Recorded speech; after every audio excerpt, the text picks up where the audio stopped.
spending a few minutes with us. We really appreciate it.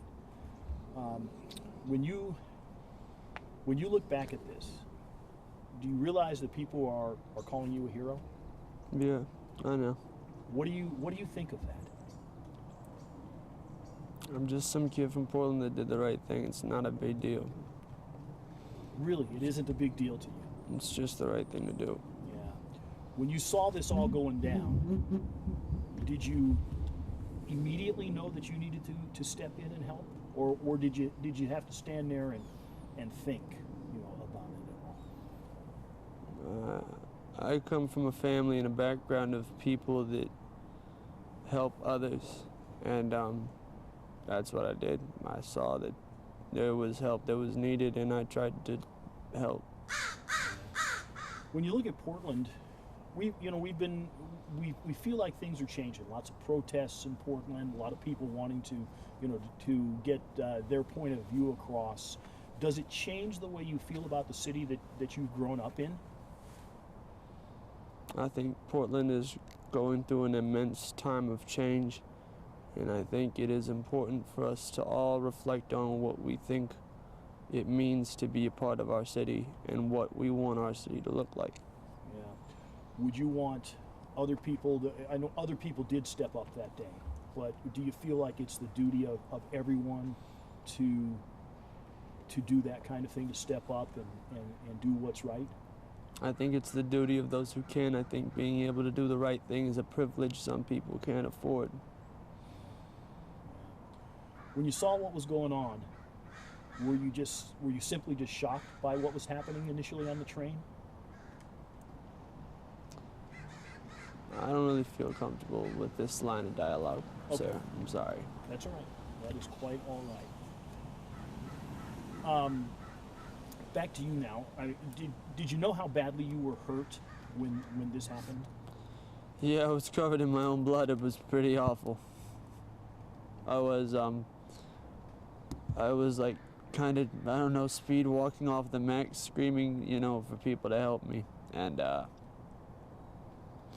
luckily there was this gentleman and this woman, I don't remember their names, that rushed over to me and threw a cloth on my neck and just held it there. EMTs get you to the hospital.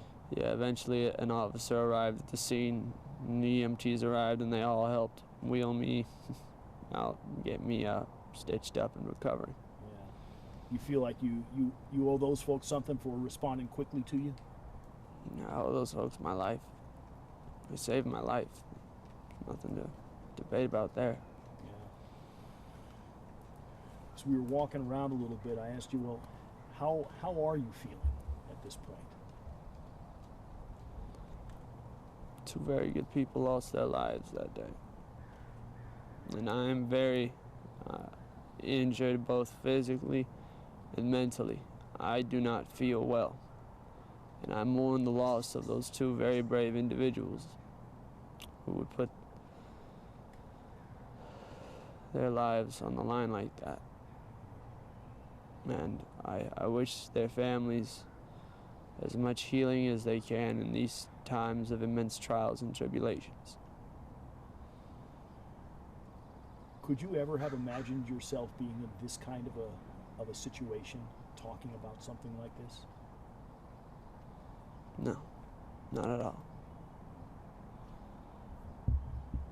How do you move forward from here? I don't know.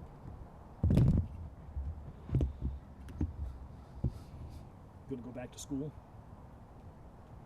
Maybe.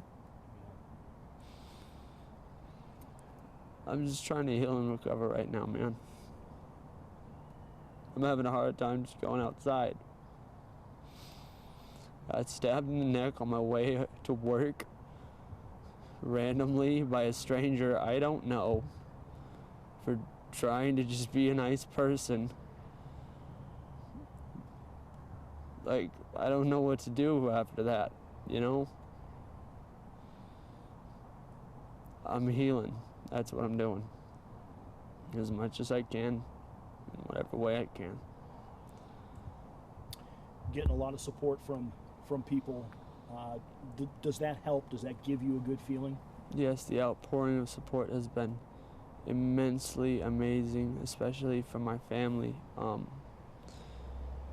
I do worry about bills in the household and how my parents can afford things, and it gives me great hope to know that perhaps for once I will not have to be a financial burden upon my parents. I don't really want to profit off of this. I want any money that, like, once the medical bills are paid off, I want the rest of it to go to the families of the people that lost their lives that day. But you know, this support's really great. I don't really know how to handle it. Like, it's a lot.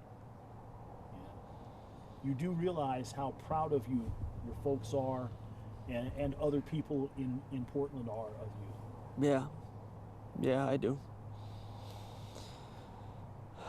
I don't really know what to do with that, but I know. I'm very grateful.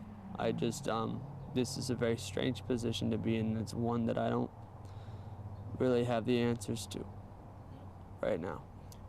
Do you feel that there's any way you can make anything good come out of this? I hope so. I plan to. But that's another story for another time. Micah, thank you very, very much. Not a problem, sir. Appreciate it. Is there anything you want to say to the city of Portland?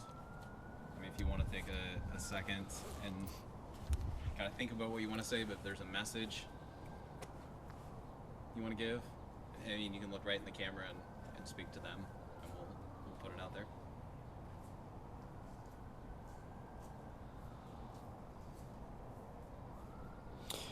We're about to go through a very hard time. Things are happening, the world is changing. We need to remember that this is supposed to be a city where people can be safe, where children can play, where laughter can grow, and where love can take roots in the soil. And it's going to take us standing together as a community if we want that to be the Portland we live in. There's a lot of different issues that we need to tackle, but we can't attack any of those issues head on until we at least know that we can be safe in our streets from violence and hatred.